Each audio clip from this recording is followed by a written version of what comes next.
الحمد لله نحمده ونستعينه ونستغفره ونؤمن به ونتوكل عليه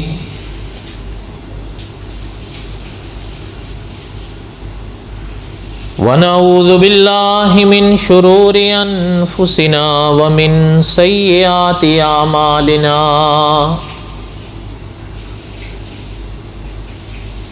من يهده الله فلا مضل له ومن يضلله فلا هادي له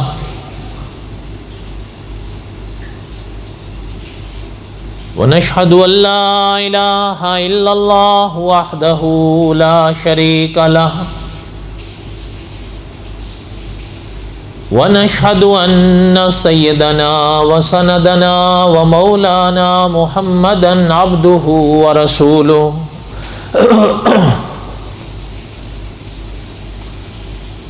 أما بعد أعوذ بالله من الشيطان الرجيم بسم الله الرحمن الرحيم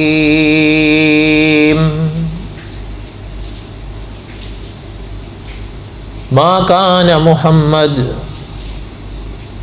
أبا أحد من رجالكم ولكن رسول الله وخاتم النبيين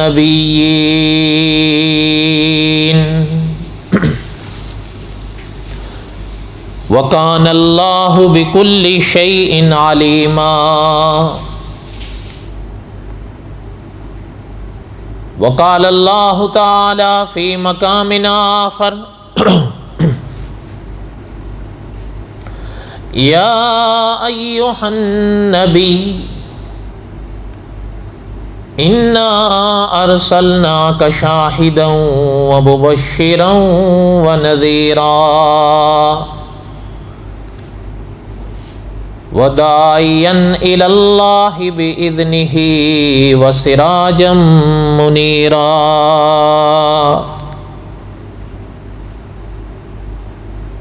وقال الله تعالى في مقام آخر قل إن كنتم تحبون الله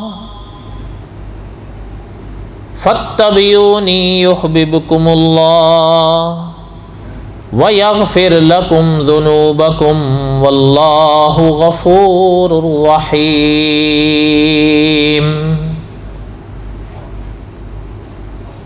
قل أطيعوا الله والرسول فَإِن تَوَلَّوْا فَإِنَّ اللَّهَ لَا يُحِبُّ الْكَافِرِينَ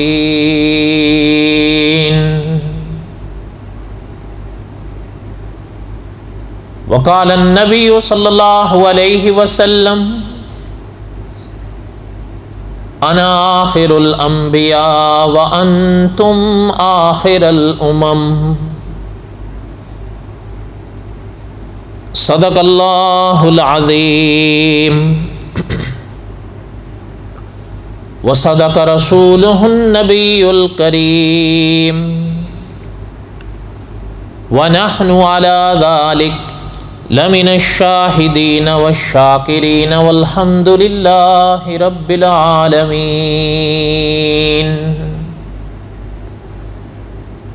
اللہم صلی علی محمد وعلی آل محمد کما صلیت علی ابراہیم وعلی آل ابراہیم انکا حمید مجید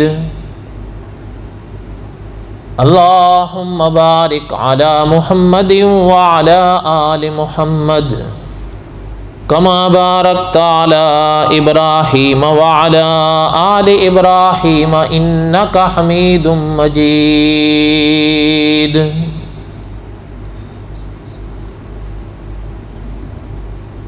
ہمہ قسم کی حمد و ثنا اللہ ذات لم یزل لا یزال کی پاک ذات کے لیے صدق دل سے لا تعداد مرتبہ درود و سلام امام الانبیاء حضرت محمد الرسول اللہ صلی اللہ علیہ وسلم کی پاک ذات کے لیے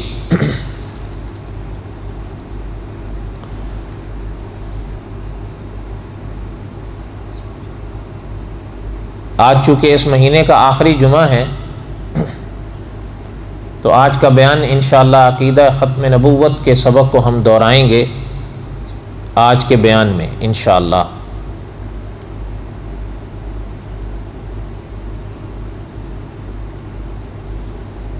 دعا ہے کہ اللہ تعالی عالم اسلام کو امن نصیب فرمائیں، اللہ تعالیٰ کشمیر کے مسلمانوں کی مدد فرمائیں، اللہ تعالیٰ فلسطین کے مسلمانوں کی مدد فرمائیں، اور اللہ تعالیٰ عالم اسلام کے ہر مسلمان کی مدد فرمائیں، اور جو غیر ہیں اللہ تعالیٰ اپنے فضل و کرم سے انہیں ہدایت نصیب فرمائیں۔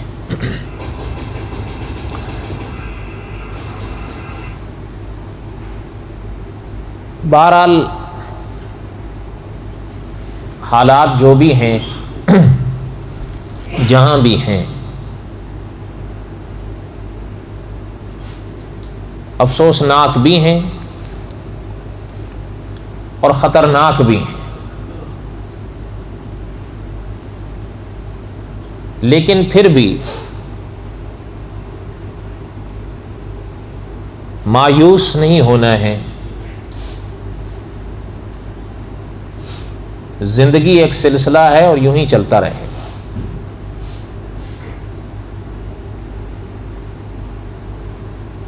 اور ایک بات اپنے آپ کو سنبھالتے ہوئے یہ ذہن میں ضرور رکھا کریں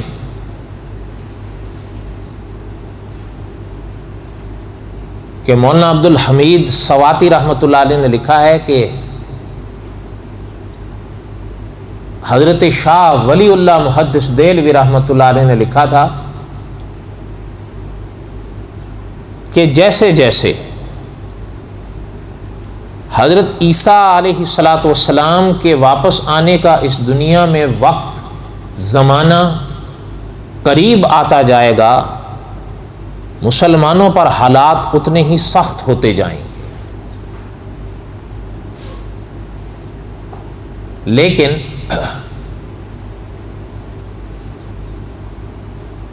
علامہ خالد محمود صاحب لکھتے ہیں کہ مسلمانوں پر حالات اب بھی ہیں مشکل، پہلے بھی آئے، لیکن مسلمان ان مشکل حالات میں شہید بھی ہوتے رہے، پلتے بھی رہے، گزرتے بھی رہے، لیکن مٹے نہیں۔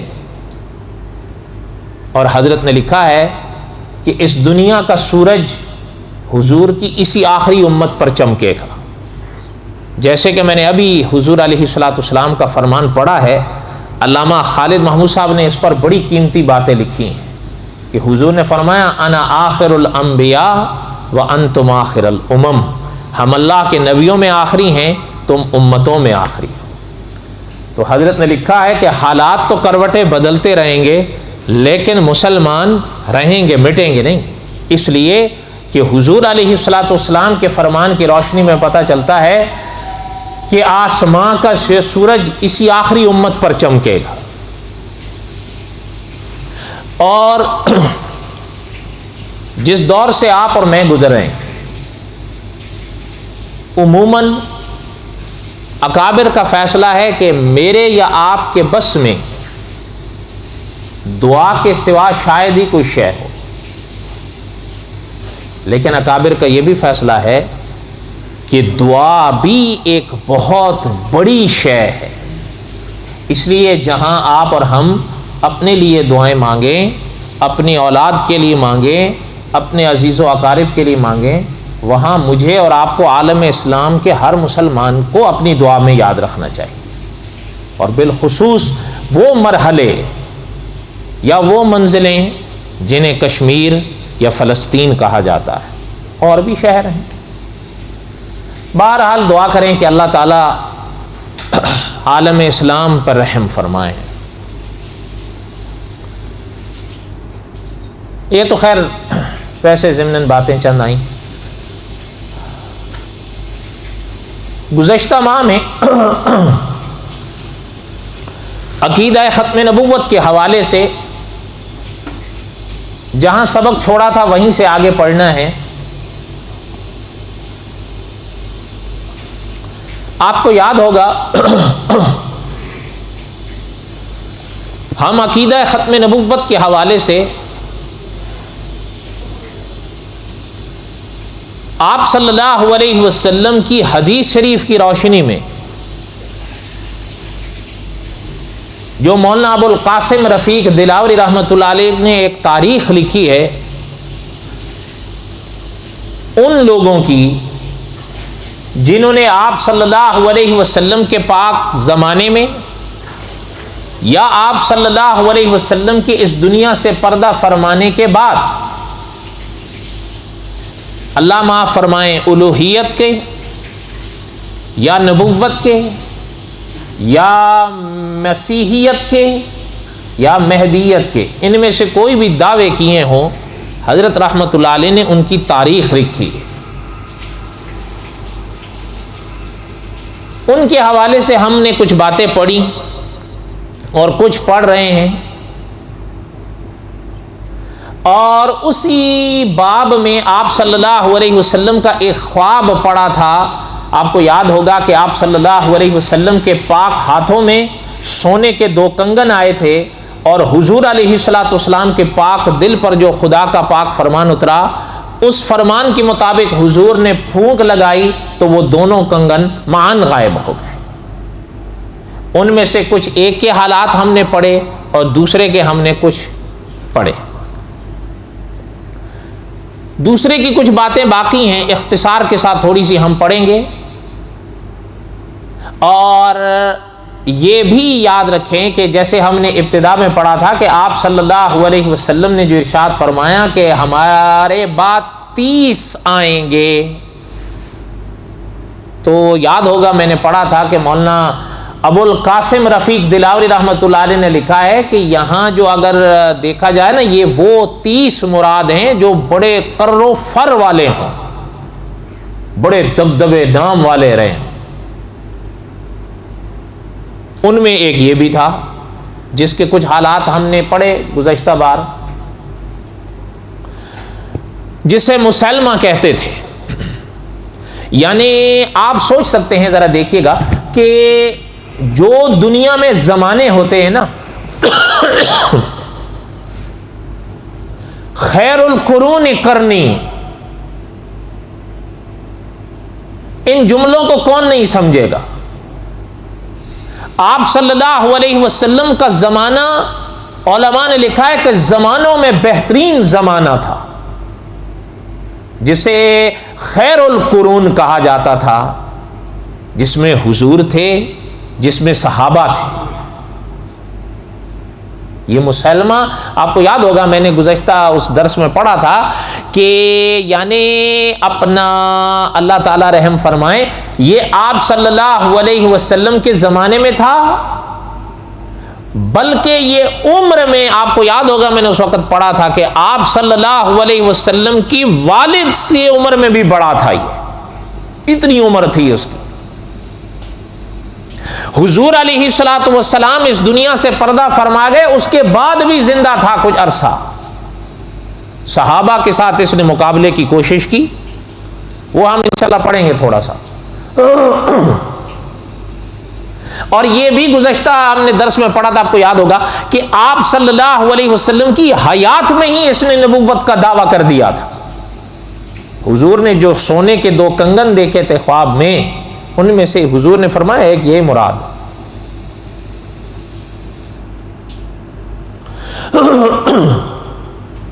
اس زمانے میں جسے خیر القرون کہتے ہیں، بہترین زمانہ، آپ حیران ہوں گے شاید کہ یہ جب صحابہ کے مقابلے میں آیا نا، اللہ تعالیٰ معاف فرمائیں، تفسیر مکی میں چھپا ہے 6ٹھی جلد میں، اس زمانے میں یہ 70,000 کا لشکر لے کر صحابہ کے مقابلے میں نکلا تھا. اچھا، اپنا مناظر ختم نبوت مولانا منظور احمد چنوٹی رحمت اللہ علیہ فرمایا کرتے تھے کہ اس زمانے کے ہزاروں اس زمانے کے لاکھوں شمار ہوتے ہیں، اس لیے کہ اس زمانے میں آبادی اتنی نہیں تھی جتنی اب ہے۔ اچھا، ایک چیز یہ ذہن میں رکھیں، یعنی بات کو آپ اگر سمجھیں، ذرا توجہ دیں کہ خیر القرون کا دور ہے، یہ تو فتنوں کا دور ہے جس میں آپ اور ہم جی رہے ہیں۔ حیرانگی تو اس طرف دیکھیں تو یہ انسان ہوتا ہے کہ خیر القرون کا دور ہے، لیکن اس زمانے میں اس کے ہاتھ میں ہاتھ ڈال کر جو صحابہ کے مقابلے میں نکلے وہ 70,000 کا لشکر لے کر آئے۔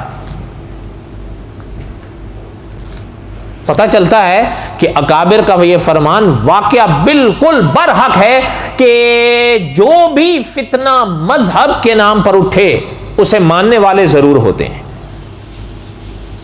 اگر اس دور میں کوئی شخص اللہ معاف فرمائے نبوت کا دعویٰ کرے اور ماننے والے اس کے ہو جائیں تو کوئی حیرانگی کی بات نہیں ہے، یہ بات یاد کر لیا کریں۔ اگر خیر القرون میں لوگ اس طرح اللہ معاف فرمائے صراط مستقیم سے پھٹک سکتے ہیں اپنی نحوستوں سے، تو یہ دور تو فتنوں کا دور ہے، اس میں کون سے تعجب کی بات۔ ابھی شاید چند دن پہلے ایک صاحب نے مجھے پیغام لکھا واٹس ایپ کے ذریعے، وہ کہہ رہا تھا کہ اس دور میں ایک شخص نے نبوت کا دعویٰ کیا ہے، حضرت عیسیٰ ہونے کا دعویٰ کیا ہے، نعوذ باللہ، وہ کہتا ہے کہ اس کے دلائل نے بڑوں بڑوں کی چھٹی کر دی۔ اس میں اس نے لکھا مجھے، کہتا ہے تم لوگ تو سو رہے ہو، کہتا ہے اس کی باتیں سن کر مجھے اپنی نماز تک سے اعتماد اٹھ گیا ہے۔ انا للہ و انا، وہ یہ سوچتا ہے شاید میں اس صاحب کی بات کر رہا ہوں کہ جس نے یہ لکھا، اس کو تو چھوڑو، وہ اس کا تو ویسے ہی پرزہ ڈھیلا ہے، آپ اس کی شکل ہی دیکھ لو، وہ کیا کہتے ہیں پنجابی میں، ذات دی کوڑ کلی تے شتیرا نو، اس کی شکل ہی دیکھ لو، وہ کہاں حضرت عیسیٰ بن مریم،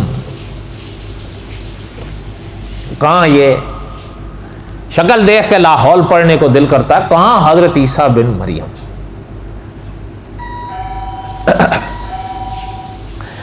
حیرانگی اس پر ہو رہے اپنے والے پہ، وہ شاید یہ سوچتا ہے کہ یہ جو اس نے دعوے کیے اس کے دلائل بڑے مضبوط ہیں، ان کو دیکھو جو اس سے پہلے گزر گئے ہیں، اس کے بھائی لوگ، ان کے دلائل اس سے زیادہ مضبوط تھے، وہ جن کو دلائل کہتے تھے۔ یہ ضروری تو نہیں کہ باطل جس کو دلائل کہے واقعتاً وہ دلیل ہوتا ہے۔ دجال آئے گا آخر زمانے میں، میرا اور آپ کا ایمان ہے نا، دجال آئے گا اور دجال جو کرتب دکھائے گا اس کے دعوے خدائی کے ہوں گے یا نہیں؟ بولو۔ اچھا تو کیا ہے پھر، وہ خدا ثابت ہو جائے گا، وہ اپنی دلیل میں بادلوں کو انگلیوں پر چلائے گا، یہاں تک فرمایا گیا، آپ نے تو مجھ سے بہتر جانتے ہیں، علامات قیامت میں پڑھے کہ مردے تک کو زندہ کر کے کھڑا کر دے گا، اس سے بڑے اور کیا تمہیں چاہیے ہوگا؟ اللہ تعالیٰ معاف فرمائے، خدا ثابت ہو جائے گا اس سے؟ بولو۔ کہنے کا مقصد یہ ہے کہ کچھ انسان اپنے پلے بھی تو رکھے۔ تو بہرحال یہ باتیں تو پھر اپنے مقام پر آئیں گی انشاءاللہ، جب ممکن ہے حضرت عیسیٰ بن مریم کا باب آئے گا۔ تو عرض یہ کر رہا تھا کہ وہ اس زمانے میں 70,000 کا لشکر لے کر صحابہ کے مقابلے میں آئے۔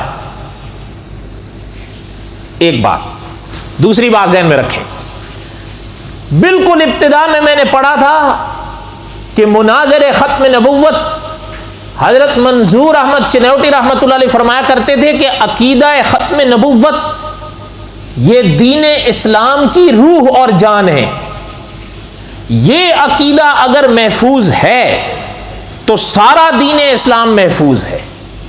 اور حضرت لکھتے ہیں خدا نہ کرے گر عقیدہ ختم نبوت محفوظ نہیں تو پھر دین اسلام کے کسی مسئلے کی ضمانت نہیں ہوگی، آنے والا جس کی چاہے ترمیم کرے گا، جس کی چاہے تعویل کرے گا۔ بڑی بڑی مثالیں لکھی حضرت نے. کچھ میں نے اس وقت پڑھی تھی جب ہم نے یہ سبق شروع کیا تھا. اس کے حوالے سے ذرا چند باتیں سنیں آپ کہ حضرت کی یہ بات کتنی سچ ہے. اور یہ جو تفصیلات میں تھوڑی سی پڑھوں گا، ان کے سننے سے آپ عقیدہ ختم نبوت کی اہمیت کو سمجھیے کہ عقیدہ ختم نبوت کی اہمیت کیا ہے. اس نے نبوت کا دعویٰ کیا، اور میں نے عرض کیا تھا آپ صلی اللہ علیہ وسلم کی پاک زندگی میں ہی کیا، وہ حضور کی زندگی کے آخری ایام تھے. بلکہ ہم نے اس گزشتہ درس میں پڑھا بھی تھا کہ حضور سے ملنے بھی آیا تھا حرم میں، جا کر نبوت کا دعویٰ کر دیا. اچھا، جب نبوت کا دعویٰ کیا تو قرآن پاک جو آپ صلی اللہ علیہ وسلم کے پاک دل پر کتاب اتری، حضور نے عالم کے آگے پیش فرمائی. اس نے بھی کچھ کتاب پیش کی. اچھا، اس کے جو مسائل ہیں وہ انسان حیران ہوتا ہے. اور اس کو جو نبی مانتے تھے، اللہ تعالیٰ معاف فرمائے، ظاہر بات ہے کہ پھر جو نبی مانے گا اس کو، تو پھر نبی کی ہر بات تو ماننی پڑتی ہے. یہ تو نہیں ہو سکتا اللہ معاف فرمائے کہ کوئی انسان کہے نبی کی یہ بات تو صحیح ہے وہ غلط ہے. نعوذ باللہ. جس نے اس کو نبی مانا، ظاہر بات ہے وہ اس کی ان باتوں کو بھی مانا ہوگا. مثال کے طور پر حضرت چنوٹی صاحب رحمۃ اللہ علیہ کی اس بات کو سمجھیے کہ عقیدہ ختم نبوت دین اسلام کی روح اور جان ہے. جس شخص نے آپ صلی اللہ علیہ وسلم کی پاک زندگی میں نبوت کا دعویٰ کیا، اس نے آپ صلی اللہ علیہ وسلم کی شریعت کے سامنے اپنی شریعت پیش کی. اللہ معاف فرمائیں. اور یہ بھی ذہن میں رکھیں، جیسے میں نے ابھی عرض کیا تھا، یہ خیر القرون کی بات ہے.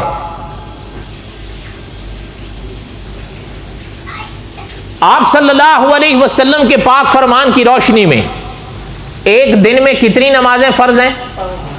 حضور نے فرمایا 5 صلوات.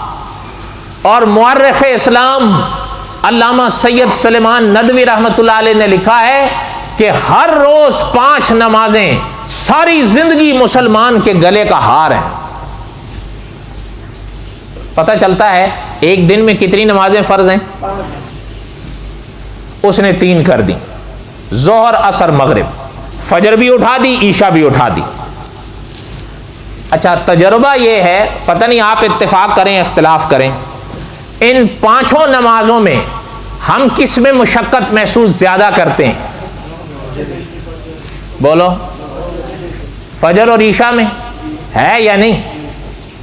بلکہ آپ نے تو مجھ سے بہتر احادیث زیادہ پڑھی ہوئی ہیں، آپ مجھ سے زیادہ پڑھے ہوئے ہیں احادیث طیبہ. آپ کو یاد ہوگا آپ صلی اللہ علیہ وسلم نے تو فرمایا کہ 2 نمازیں منافقین پر بھاری ہیں. اس نے فجر بھی اٹھا دی، عشاء بھی اٹھا دی. کتنی رہ گئیں؟ اچھا، میں اب آپ سے ذرا توجہ دیجیے گا. ہاں، ظاہر بات ہے، اللہ معاف فرمائے، اللہ معاف فرمائے، جو اس کو نبی مانتے تھے وہ اس کی یہ بات مانیں گے. ایک بات. اچھا، دوسری بات سنیں. ابھی انشاءاللہ ظہر کی اگر کوئی انسان نماز پڑھتا ہے، کم از کم کتنی رکعتیں پڑھے گا؟ بولو. 10 ہے نا. 4 سنت، 4 فرض، 2 کتنی ہو گئی؟ 10 ہو گئی نا. پورے دن کی رکعتوں کے لیے یہ ضروری ہے، ان میں اختیار نہیں ہوتا. پورے دن کے لحاظ سے، رکعتوں کے لحاظ سے سب سے بڑی نماز ظہر کی ہے. 4 فرض ہیں اور 6 سنتیں ہیں. سنتیں اس نے اٹھا دی. انہوں نے کہا سنتوں کی ضرورت نہیں ہے، اصل نماز تو وہ ہوتی ہے جو اللہ تعالیٰ فرض فرمائیں. رسول اپنی مرضی سے تھوڑی عبادت بڑھا سکتا ہے، لہٰذا یہ بدعت ہے. کیا ہے؟ گئی. اچھا، جب ظہر 4 پہ آ گئی، میں آپ سے پوچھتا ہوں، مشقت ہو گئی سہولت ہو گئی؟ اچھا، ایک اور چیز سنیں. نماز جب انسان پڑھتا ہے، جب تشہد میں بیٹھ جاتے ہیں نا، یہ مجھ سے بہتر آپ جانتے ہیں، نماز کی رکعتیں یا 2 ہوں گی یا 4 ہوں گی یا 3 ہوں گی. ایسا ہی ہے نا؟ 4 3 2. اور لیکن جو بھی نماز ہو یہ ذہن میں رکھیں، مثلاً 2 ہے یا 4 ہیں یا 3 ہیں، آخری جو تشہد ہوتا ہے یہ التحیات للہ سے لے کر عبدہ و رسولہ تک، یہ جو آخری تشہد ہے نا یہ فرض ہوتا ہے، یہ ضروری بیٹھنا ہے۔ اچھا جب بیٹھ گئے عبدہ و رسولہ یہاں تک پڑھ لیا، اس کے بعد کیا پڑھیں گے؟ درود شریف، اللہم صلی علی، اس نے درود شریف اٹھا دیا، اس نے کہا عبادت اللہ کی ہوتی ہے، رسول کی نہیں ہونی چاہیے، یہ تو شرک ہے۔ بات سمجھ رہے ہیں؟ اچھا اللہ معاف فرمائیں، جو اس کو نبی مانتے تھے وہ اس کے طریقے کے مطابق نماز پڑھتے تھے۔ ذرا وہ حضرت چنوٹی صاحب رحمۃ اللہ علیہ کی اس بات کو سمجھیے کہ جو عقیدہ ختم نبوت ٹوٹے، اللہ معاف فرمائے، پھر دین اسلام کے کسی مسئلے کی ضمانت نہیں ہوگی۔ نیا آنے والا جس مسئلے کو چاہے گا اٹھائے گا، جس کو چاہے گا بدلے گا۔ ابھی آپ اور ہم نماز ادا کریں گے انشاءاللہ کس ول؟ فول وجہ کا شطر کعبے کی طرف پڑھیں گے نا، ادھر پڑھ لیں تو ہو جائے گی، ادھر پڑھ لیں۔ حالانکہ ذرا توجہ سے میری باتیں سنیے، ادھر ادھر دھیان ہوگا تو بات نہیں سمجھ میں آئے گی۔ حالانکہ میرا اور آپ کا عقیدہ ہے نا اللہ ہر طرف ہے یا نہیں، اللہ ہر جگہ ہے یا نہیں، ایسا ہی ہے یا نہیں؟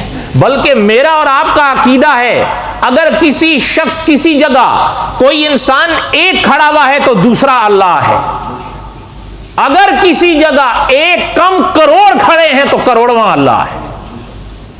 اللہ تعالیٰ تو ہر طرف ہے، وہ بھی کہتا تھا اللہ تعالیٰ ہر طرف ہی ہیں، تو قبلے کی جہت ضروری کیوں ہے؟ پھر ادھر بھی پڑھنی چاہیے، ادھر بھی پڑھنی چاہیے۔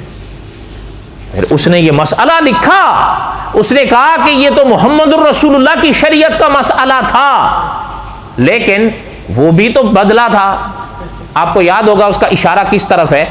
بیت المقدس کی طرف نمازیں پڑھی جاتی تھی نا۔ آج بھی مدینہ طیبہ جو گئے ہیں وہ مسجد قبلتین دیکھ کر آئے ہیں، وہاں آج بھی وہ نظارہ یاد آتا ہے مسجد قبلتین میں کہ ایک زمانے میں بیت المقدس قبلہ رہا، اگرچہ کچھ عرصے کے لیے، اگر میرے ساخت کہہ دیں کچھ عرصے کے لیے۔ اس نے کہا یہ حضور کے زمانے میں تھا، منسوخ ہو کر پھر مسجد حرام ہوا۔ کہتا اب حضور کی شریعت کے بعد میری شریعت آئی ہے نا، تو لہٰذا ایک ظہر کی نماز اگر ادھر پڑھی ہے تو پھر عصر کیوں ادھر پڑھو؟ جو اللہ ادھر ہے وہ ادھر بھی تو ہے نا۔ اچھا اس پر اس نے سورۃ بقرہ کی آیت بھی پیش کی، وہ انشاءاللہ آگے آئے گی اللہ نے اگر زندگی دی۔ کہنے کا میرا مقصد یہ ہے کہ حضرت چنوٹی صاحب رحمۃ اللہ علیہ جو فرماتے تھے کتنا بجا فرماتے تھے کہ اگر عقیدہ ختم نبوت ٹوٹے پھر کسی مسئلے کی ضمانت نہیں، نیا آنے والا جس مسئلے کو چاہے گا بدلے گا۔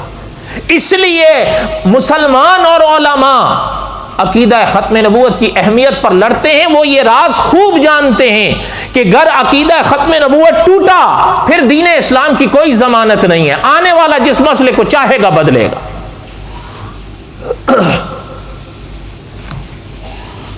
سال میں ماہ رمضان کے روزے مسلمان پر فرض ہوتے ہیں۔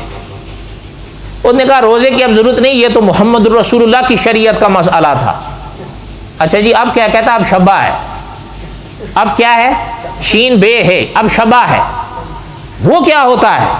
لکھتا ہے کہتا ہے بھو بہو یہی چیز کرنی ہے۔ کون سی چیز؟ جسے ان کی بھاشا میں کہتے ہیں کائی سک، کائی ام، کائی لو بھاؤ، یہی تعریف ہے نا چائنیز میں، کائی سک، کائی ام، کائی لو بھاؤ۔ صحیح بات ہے یا نہیں؟ بتاؤ اور بولو تو صحیح۔ اس نے کہا یہ کائی سے کائی ام کائی لو بھو کرنا ہے، لیکن دن کو نہیں رات کو کرنا ہے۔ سورج غروب تو روزہ شروع، صبح صادق سے پہلے، صبح سے پہلے وہ افطار ہو جائے۔ انا للہ و انا۔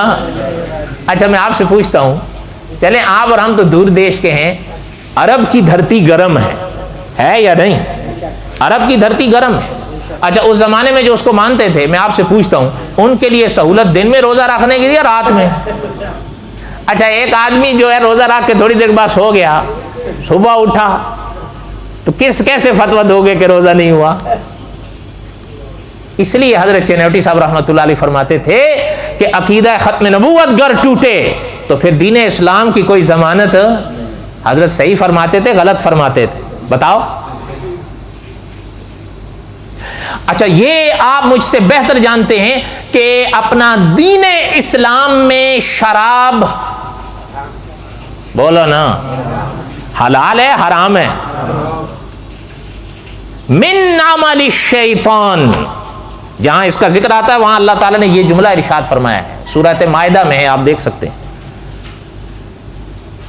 اچھا وہ بڑی پرانی بات ہے، ایک صاحب کہتے تھے، بہت پرانی بات، شاید ہو سکتا 25-26 سال پر، کہتا تھا یار یہ شراب کے ساتھ کہیں قرآن میں حرام کا لفظ تو ہے نہیں۔ ہمارے ایک استاد ہوتے تھے، وہ فرماتے تھے کہ یار جہاں اس کا ذکر ہے تو ساتھ ہی اللہ نے فرمایا من عمل الشیطان، یہ شیطانی، بولو نا یہ شیطانی، تو حضرت نے فرمایا شیطان کا عمل حلال ہوتا ہے؟ ظاہر بات ہے حرام ہے۔ اور یاد رکھیں اللہ تعالیٰ معاف فرمائے ہمارے لوگ بھی اس میں ہیں، آپ مجھ سے بہتر جانتے ہیں، یہاں سارے نظارے نظر آتے ہیں، پتہ نہیں انہوں نے کیا سوچ رکھا ہے، کیا سمجھ رکھا ہے۔ ہو سکتا ہے آپ مانے نہ مانے، علامہ جلال الدین سیوطی رحمۃ اللہ علیہ گزرے ہیں حضور کی امت میں، غالباً یہ 9ویں صدی کے مجدد تھے، کوئی غلطی ہوگی تو میری طرف سے ہوگی۔ علامہ جلال الدین سیوطی حضرت نے لکھا ہے اپنی کتاب میں کہ اللہ معاف فرمائے کوئی شخص اگر اس دنیا میں شراب کے نشے میں ہی مست رہا، حضرت نے لکھا ہے مر گیا نا تو برزخ میں جو اس کی آنکھ کھلے گی وہاں بھی ڈول ہی رہا ہو۔ اس لیے اس نحوست سے بچو، خود بھی اگر خدا معاف فرمائے کوئی شخص ساتھ میں ہے، حکمت کے ساتھ اسے سمجھا سکو تو سمجھاؤ، یہ حرام ہے، یہ کیا ہے۔ اور یہ بھی یاد رکھیں بعض لوگوں نے شاید اللہ معاف فرمائے یہ تاثر دینے کی کوشش کی ہے کہ چڑھ جائے تو حرام ہے، نہیں، اس کا قطرہ بھی حرام ہے، یہ کوئی شرط نہیں ہے کہ چڑھے گی تو حرام ہے، نہ، اس کا قطرہ بھی، یہ فقہا نے لکھا ہے، شراب میں یہ کہاں شرط ہے کہ چڑھے گی تب حرام ہوگی، نہ، اس کا قطرہ بھی حرام ہے۔ اچھا یہ اپنا آپ صلی اللہ علیہ وسلم کے پاک زمانے میں حضور سے پوچھا گیا، ایک صاحب نے حضور سے پوچھا کہ بامر مجبوری علاج کے لیے گھر حضور اجازت، حضور نے فرمایا یہ خود بیماری ہے، علاج کیا کرے گی، اس سے کیا علاج، یہ تو خود بیماری ہے۔ ام الخبائث ہے یہ۔ اچھا خیر میں جو بات عرض کر رہا تھا یہ مجھ سے بہتر ساری باتیں آپ جانتے ہیں، اگر میرے ساتھ کہہ دیں شراب اسلام میں، اس نے مسلمہ نے شراب کی حرمت کو ختم کیا، انہوں نے کہا حلال ہے، کیا ہے؟ اچھا یہ اگر آپ نے دین اسلام کی یا عرب کی تاریخ پڑھی ہے نا تو جو لوگ اس زمانے میں ہوتے تھے جب تک اسلام نے شراب کو حرام قرار نہیں دیا، آپ جانتے ہیں کہ اس معاشرے میں شراب کا کیا مقام تھا، وہ کتنے عادی تھے۔ اور یہ بھی آپ جانتے ہیں کہ علماء فقہا نے لکھا ہے کہ قرآن نے بھی، یعنی اللہ ذوالجلال والاکرام نے بھی یکدم اس کو حرام قرار نہیں دیا، مرحلہ وار چلیں اس کے احکامات، وہ انشاءاللہ اپنے مقام پر آئیں گی تفصیلات، وہ تو مجھ سے بہتر آپ کو یاد ہیں۔ خیر کہنے کا میرا مقصد یہ تھا کہ وہ عادی تھے، لیکن جب آپ صلی اللہ علیہ وسلم نے پاک اعلان فرمایا کہ یہ حرام ہے، ختم، اس معاشرے نے چھوڑ دیا۔ اب یہ آیا، اس نے کہا نہیں حلال ہے، حضور کی شریعت کا حکم منسوخ ہے۔ اچھا میں آپ سے پوچھتا ہوں اب ان لوگوں کے لیے جو اس معاشرے میں جو لے رہے تھے، کچھ لوگ، سب نہیں کچھ لوگ، ان کے لیے سہولت تھی کہ نہیں تھی نا؟ اب وہی مسئلہ لوٹے گا جو حضرت چنوٹی صاحب رحمۃ اللہ علیہ فرمایا کہ عقیدہ ختم نبوت کی اہمیت کو سمجھو کہ جس آنے والے نے آ کر عقیدہ ختم نبوت کا انکار کیا، دیکھ لیں اس نے کون کون سا مسئلہ چھوڑا، بنیادی مسائل تک اس نے ہلا ڈالے، نماز، روزہ، کعبہ، شراب۔ اللہ معاف فرمائے۔ اور اس دور میں آج بھی ہیں، آپ کے ہاں بھی ہیں، آپ کا اپنا جو ہے نا اللہ تعالیٰ رحم فرمائے، آپ کا شہر کراچی ان کے بڑے مراکز میں سے ایک مرکز وہاں بھی ہے. وہ بھی کعبے کی طرف نماز نہیں پڑھتے, عکے کی طرف پڑھتے ہیں. فلسطین میں ہے عکا. عقیدہ ختم نبوت ٹوٹا تو جو مسئلہ چاہا جس نے آیا بدلا. آج اگر کوئی انسان کسی خاتون سے نکاح کرتا ہے تو یہ تو بڑی سرخی ہے نا, الایجاب بالقبول عند الشاہدین. الایجاب بالقبول عند الشاہدین. گواہ ضروری ہیں یا نہیں؟ اور کتنے ضروری ہیں؟ کم از کم تو عند الشاہدین, یعنی کم از کم یہ 2 گواہ ضروری ہیں. اس نے کہا یہ محمد الرسول اللہ کی شریعت کا مسئلہ تھا, اب یہ حکم منسوخ ہے. ایک لڑکا ایک لڑکی اگر اکیلے میں خلوت میں بھی بیٹھے ہوئے ہوں, آپس میں ایجاب قبول کر لیں, شاہدین کی کوئی ضرورت نہیں. اچھا میں آپ سے پوچھتا ہوں, جب شاہدین کی ضرورت نہیں ہے اور خلوت میں ایجاب اور قبول کریں گے تو زنا اور کون سی چڑیا کا نام ہوگا؟ بولو, اس کو کیا سینگ ہوں گے؟ اچھا ان لوگوں کے لیے اس میں سہولت تھی یا نہیں؟ ان چیزوں سے کہنے کا میرا مطلب یہ ہے کہ عقیدہ ختم نبوت کی اہمیت کو سمجھو. جہاں ہم نے اس وقت اس درس کو روکا تھا وہ یاد کریں کہ آپ صلی اللہ علیہ وسلم کو اس کی جرأت دیکھیں, خط لکھا. اور یہ بھی یاد رکھیں, یہ نہیں کہ اپنا ظاہری طور پر وہ حضور کی نبوت اور رسالت کا انکار کرتا تھا, نہیں. حضور کو جو اس نے خط لکھا, حضور مدینہ میں تھے, اس نے خط میں حضور کو لکھا, کہتا ہے من مسلمہ رسول اللہ الی محمد الرسول اللہ.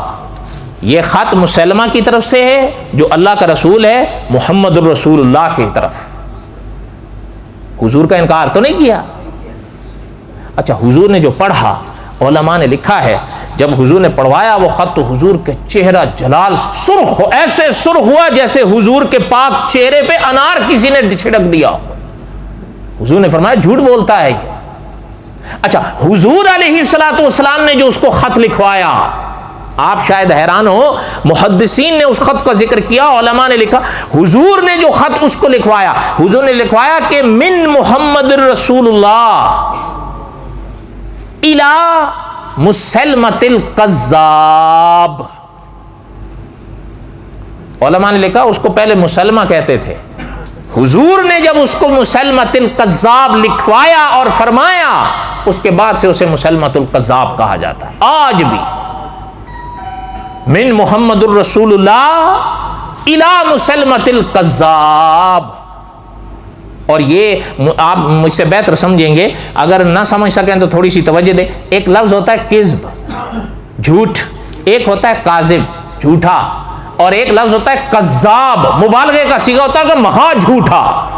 حضور نے اس کو مسلمۃ الکذاب لکھوایا. حضور نے ان دونوں, اچھا وہ دول تھے جو اس کا خط لے کر حضور کے پاس آئے تھے. حضور نے ان دونوں سے پوچھا کہ مسلمہ کے بارے میں تم دونوں کا کیا عقیدہ ہے, تم بھی اس کے دعوے کو مانتے ہو؟ انہوں نے کہا جی ہاں مانتے ہیں, ہم اسے اللہ کا رسول مانتے ہیں. حضور کے سامنے کہہ رہے ہیں. آپ حیران ہوں گے, محدثین نے لکھا ہے آپ صلی اللہ علیہ وسلم نے فرمایا اگر یہ بین الاقوامی قانون نہ ہوتا کہ ایلچی قتل نہیں کیے جاتے تو ہم تمہیں قتل کر دیتے. لیکن یہ بین علماء نے لکھا ہے اس حدیث کی شرح میں کہ یہ اس زمانے میں بین الاقوامی قانون تھا, ایلچی قتل نہیں کیے جاتے تھے, اس لیے وہ قانون ان کو تحفظ دے گیا. حضور نے فرمایا اگر یہ بین الاقوامی قانون نہ ہوتا ہم تمہیں سزائے موت دیتے. آپ صلی اللہ علیہ وسلم نے جو اس کے نام وہ خط لکھوایا وہ آج بھی کتابوں میں ہے, حدیث کی کتابوں میں بھی ہے. اچھا ایک آخری بات مجھے یاد آئی, وہ بھی سن لیں کہ آپ کے اپنا اس زمانے میں تو ہند تھا, پاکستان تو تھا نہیں. ایک اپنا مولانا حفظ الرحمان سیو ہاروی گزرے ہیں رحمت اللہ علیہ. اچھا آپ میں نے ان کی قبر دیکھی ہے، دہلی میں ہے، مہدیان قبرستان ہے وہاں پر، وہاں ہے، آپ یقین فرمائیں میں ممبر پر ہوں، آپ اس قبر کے کنارے کھڑے ہو جائیں، آپ آسمان سے نور برستا اس قبر پر اپنی آنکھوں سے دیکھ سکتے ہیں۔ کوئی یہ نہیں ہے کہ وہاں کوئی مصنوعی چیز ہے، نہ، کچھ بھی نہیں، قبرستان ہے، کھلی فضا ہے، کھڑے ہو کے آپ دیکھیں۔ ان کو اس زمانے میں مسلمان مجاہد ملت کہتے تھے۔ انہوں نے آپ صلی اللہ علیہ وسلم نے جو خط لکھوائے تھے صحابہ کے ہاتھوں، مختلف بادشاہوں، مختلف لوگوں کے نام یا سرداروں کے نام، وہ احادیث کی کتابوں میں یا تاریخ کی کتابوں میں الگ الگ بکھرے ہوئے ہیں۔ مولانا حفظ الرحمان سے ہاروی رحمۃ اللہ علیہ نے ان تمام خطوں کو حدیث کی کتابوں سے، تاریخ کی کتابوں سے نکال کر ایک کتاب میں پرویا ہے۔ 3 حصوں میں وہ کتاب تقسیم کی ہے، جس کا پیش لفظ اپنا مولانا سعید احمد اکبر آبادی رحمۃ اللہ علیہ نے اپنے ہاتھوں سے لکھا تھا۔ پرانی باتیں ہیں یہ۔ اس کتاب کا نام بلاغ المبین، 5 صفحے کم 300 صفحے کی کتاب ہے، اردو میں حضور صلی اللہ علیہ وسلم نے جتنے خط بادشاہوں کے نام لکھوائے سارے اس میں درج ہیں۔ ان کی تاریخ، ان کے مسائل، ان کے فضائل، انسان حیران ہوتا ہے۔ لیکن یہ کتاب ملتی نہیں، نایاب ہے، لکھنے والے چلے گئے، بعد میں میرے اور آپ جیسوں کا دور آیا۔ ویسے تحدیث نعمت کے طور پر کہتا ہوں میرے پاس ہے، الحمدللہ، اگر میرے ساتھ کہہ دیں، میں نے اس کو چھپا کے رکھا ہوا ہے، ایسی چیزیں میں کسی کو دیتا نہیں، ویسے آپ کو بتا دی، آپ لوگ ڈھونڈو مل جائیں گی کہیں نہ کہیں لائبریری وغیرہ میں، ویسے ملتی نہیں ہیں عام طور پر، لیکن بہرحال ہمارے اکابر کی یہ محنتیں تو تھیں۔ وما علینا الا البلاغ المبین، بقیہ انشاءاللہ آئندہ۔